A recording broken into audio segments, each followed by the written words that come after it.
Way of the Warrior Kid, From Wimpy to Warrior, The Navy SEAL Way, by Jocko Willink. Chapter 19, Presidents, Capitals, and Gettysburg.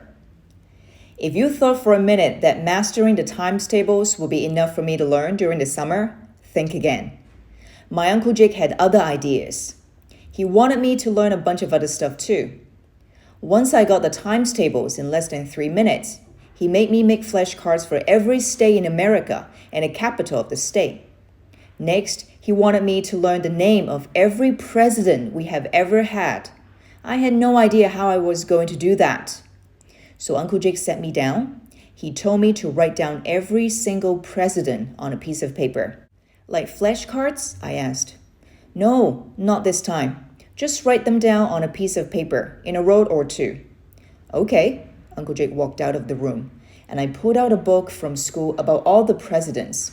Then I wrote them all down in 2 rows, like he said.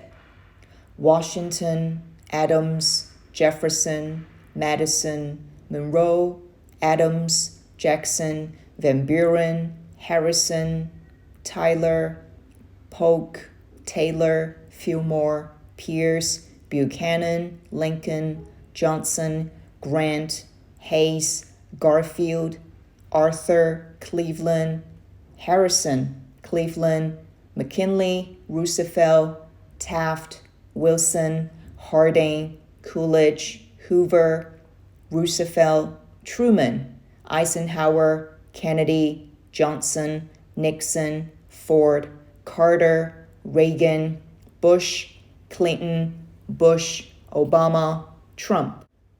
Just as I finished up, Uncle Jake came back into my room. I showed him the list. Good, he said. Now let's trailblaze. What's that? I asked. It is another way to memorize things. Things that are longer and not direct question and answer, like the presidents or the Gettysburg Address. What's the Gettysburg Address? I asked. What's the Gettysburg Address? Really? All right, we'll get to that later. Right now, let's focus on the presidents. Look at them and memorize the first 10. I'll give you 5 minutes.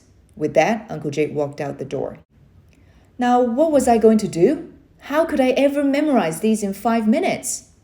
I looked down at the paper. Washington, Adams, Jefferson, Madison, Monroe, Adams, Jackson, Van Buren, Harrison, Tyler. I read through them again. Washington, Adams, Jefferson, Madison, Monroe, Adams, Jackson, Van Buren, Harrison, Tyler, and I did it again and again. Then Uncle Jake came back in. You got them memorized yet? He asked. I thought he might be kidding, but he wasn't.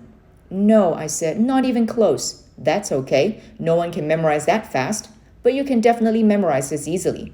Now, take one last look at those first 10, but focus on the first 4. I looked down at the paper again, looking at the first 4. Washington, Adams, Jefferson, Madison. Again, Washington, Adams, Jefferson, Madison.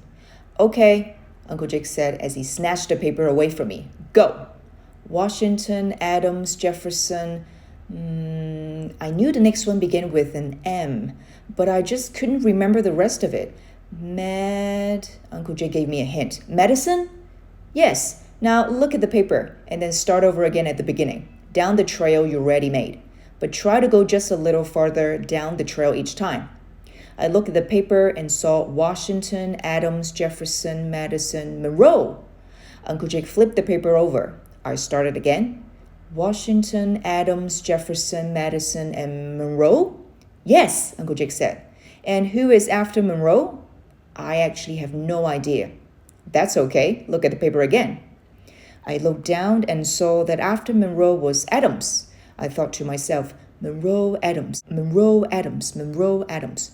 You ready? Uncle Jake asked. I guess so, I replied. Go, from the beginning. Washington, Adams, Jefferson, Madison, Monroe, Adams. Yes, Uncle Jake said. That's it. Each time you get stumped, you stop, take a look, think about how it ties into what you know, and then go back to the beginning of whatever you're trying to memorize, the beginning of the trail. I just want you to finish the first 10 tonight. I will test you on them in the morning.